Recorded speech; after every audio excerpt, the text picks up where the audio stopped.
Xtreme is the new Netflix Friday film that's on Netflix right now. It's directed by Daniel Ben Mayer, who did such amazing films as Tracer. Let's talk about it. 2 years after the murder of his son and father, a retired hitman sets in motion a carefully crafted revenge plan against the killer, his own brother. Okay, that IMDb synopsis isn't quite right. It kind of leads you off the beaten path of what's actually going on in this and kind of lies to you. I guess that's a good thing because you don't quite know what's going on with that synopsis. I find this with IMDb a lot. Needless to say, this film is equal parts The Raid, equal parts John Wick, an equal parts 90s action. It has a lot of gore, a lot of violence. Isn't quite as good as the John Wick films or the Raid films, but is almost there. It is actually quite enjoyable, but if you can handle a film that gives its a protagonist a ridiculous amount of plot protection, then I think you will be okay.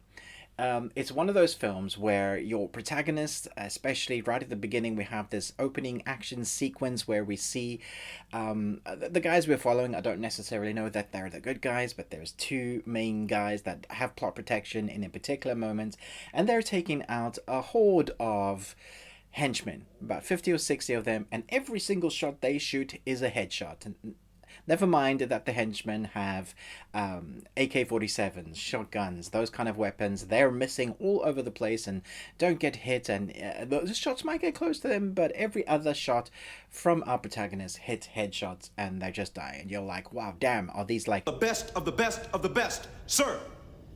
The best of the best of the best. It's definitely that sort of film.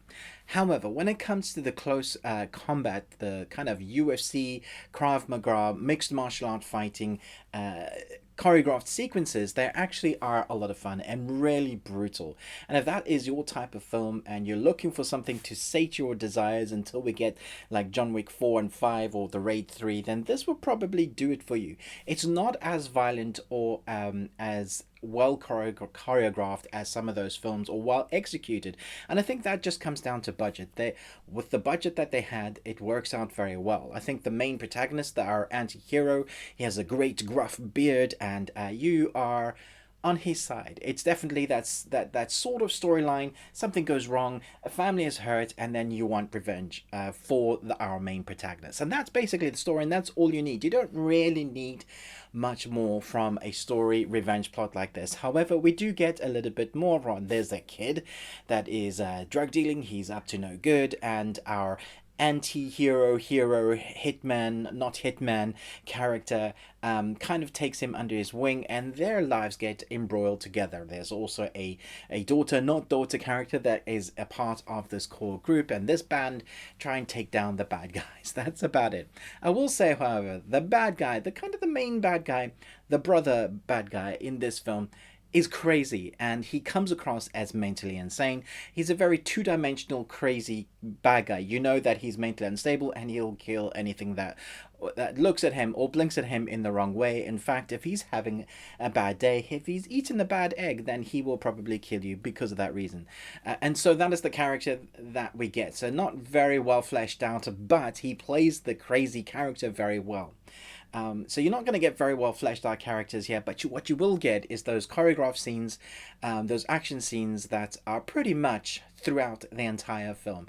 And it's very rarely not in an action sequence. There are a lot of henchmen used in this film. I was joking with my son, who was watching like from where he was playing his games, basically that this film seems to have buy one henchman, get six free, because there are so many bad guys that die. Every imaginable way that a bad guy could die, you know, through the nail guns, through swords, wrenches, cars, neck snapping, elbow breaking, back breaking.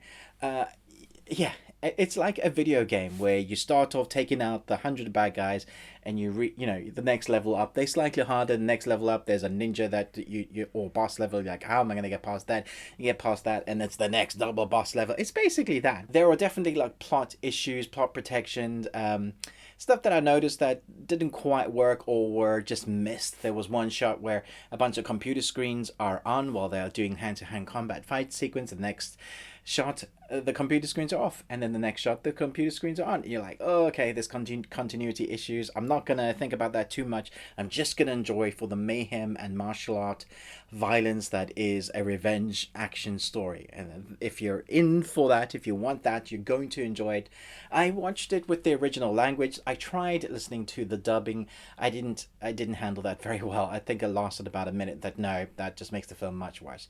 Original language is the way to go. So give it a go if you need a good action, switch off your brain film, John Wick style, Raid style. I think you'll enjoy it. I'm going to give this a B minus.